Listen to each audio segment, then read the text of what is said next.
কাজ করতে গিয়ে এইমাত্র এতটুকু একটি ট্যাঙ্কির ফাঁকা দিয়ে একজন লোক কাঠ খুলতে গিয়ে এইমাত্র এই ট্যাঙ্কির ভিতরে প্রায় 50 ফিট নিচে পড়ে গিয়েছে। শত শত হাজার হাজার লোক জড়ো হয়ে গিয়েছে।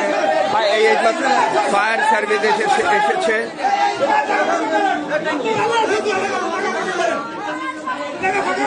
একদম ছোট্ট একটু গোল ফাঁকা জায়গা, সেখান দিয়ে পড়ে গিয়েছে। আমাদের কোট পার্বের বাজারের কাজ চলছিল, টাঙ্কির কাজ, সেখান থেকে টাঙ্কির ভিতর কাজ করতে গিয়ে পড়ে গিয়েছে।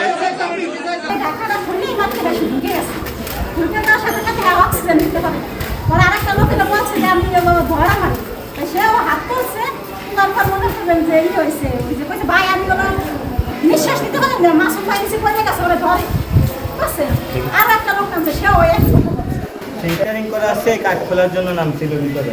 ওই অক্সিজেন ফেল করছে, অনেকদিন আটকা থাকার কারণে ভিতরে একটা গ্যাস আছে, সে বয়স্ক হয়, নিঃশ্বাস নিতে পারে না। আচ্ছা, এই মাসুমের বাড়ি কোথায়? বাড়ি পিরিজপুর, বরিশাল। তোমাদের সাথে?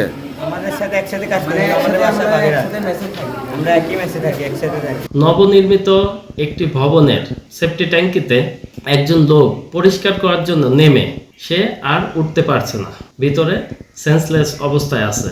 সঙ্গে সঙ্গে আমরা মুভ করি এবং সেখানে গিয়ে দেখতে পাই যে সেফটি ট্যাঙ্কিতে ভিকটিম পড়ে আছে। তো আমরা দ্রুত তাকে উদ্ধার করে স্বাস্থ্য কমপ্লেক্স হাসপাতালে প্রেরণ করি।